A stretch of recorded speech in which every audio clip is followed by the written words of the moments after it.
Subscribe करा अनुज रुचकर रेसिपीला आणि बेल आयकॉन नक्की दाबा। ही फांदीची भाजी आहे, आमच्याकडे हिला फांदीची भाजी म्हणतात। ही मी निवडून घेतलेली आहे। ही बिगर निवड्याची अशी असते, हे बघा अशी असते। याला असे देठ असतात, हे देठ व्यवस्थित असे काढून घेतात। आता आपण याचं मोकळं बेसन बनवू। आता मी बारीक कापून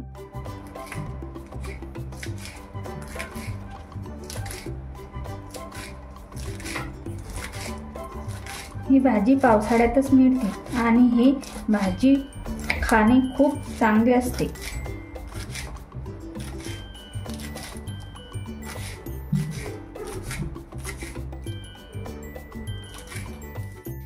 ही भाजी आता छान अशी आपली बारीक कापून झालेली आहे। आता आपण याच्यामध्ये 1 वाटी हरभऱ्याच्या डाळीचं बेसन कालून घेऊया। आपल्याला याच्यामध्ये कमीत कमी पाण्याचा वापर करायचा आहे। चवीपुरतं मीठ टाकून घेऊया आणि 1 चमचाभर हे हिरवी मिरचीचं जाडसर कूट करून घेतलेलं आहे। ज्यात लसूण, कोथिंबीर आणि हिरवी मिरची हे वाटून घेतलेले आहे, हे टाकायचं आणि हे सर्व मिक्स करून घ्या।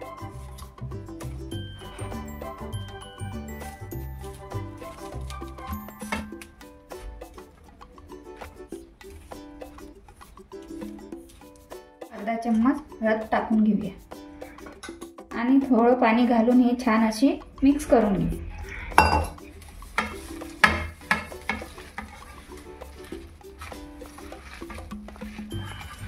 तुम्हाला वाटल्यास तुम्ही जास्त पण डाळीचं पीठ टाकून घेऊ शकता।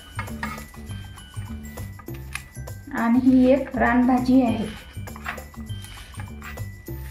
मी गॅसवर कढई गरम करून घेतलेली आहे।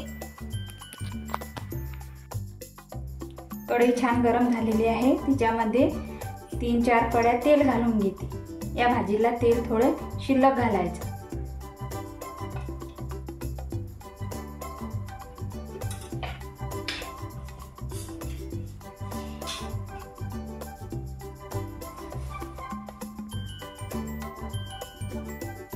तेल चांगलं गरम झालेले आहे, तिच्यामध्ये 1 चमचा मोहरी घालून घेऊया।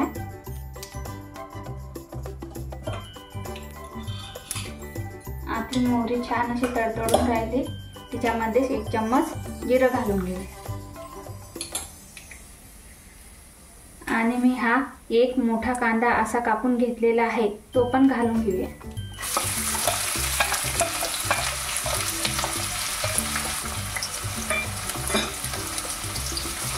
हा कांदा छान असा परतून घे।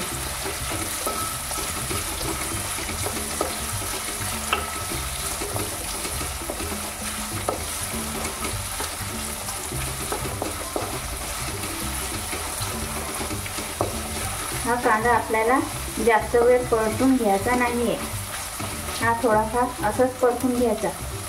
आणि आता आपण याच्यामध्ये ही आपण फांदीची भाजी घालून घेऊ।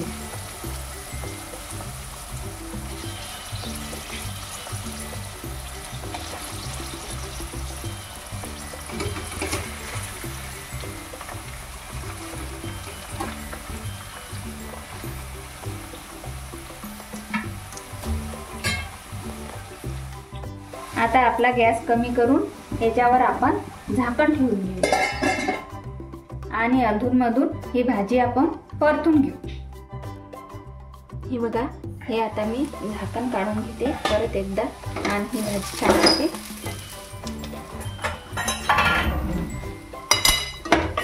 मिक्स करून घेऊ।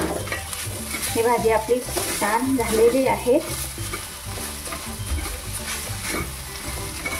ही चांगली अशी मोकळी झाली अशी समजा आपली भाजी शिजलेली आहे। ही भाजी खाण्याचे खूप असे चांगले फायदे आहे। ज्याची कंबर गुडघे दुखतात त्यांनी 1 वेळा ही भाजी आवश्यक खा। आणि ही भाजी छान आता आपली अशी मोकळी झालेली आहे।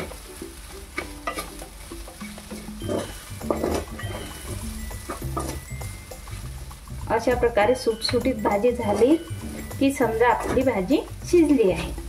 ही आता मी एका बाउलमध्ये काढून घेते। ही भाजी मी बाउलमधून काढून घेतलेली आहे आणि ही भाजी वर्षातून एक वेळेसच मिळते। जर आपल्याला मिळाली तर आवश्यक खा। भाकरी पोळी सोबत खूपच छान लागते। आणि माझी रेसिपी आवडल्यास लाईक, शेअर व सबस्क्राईब करा। धन्यवाद।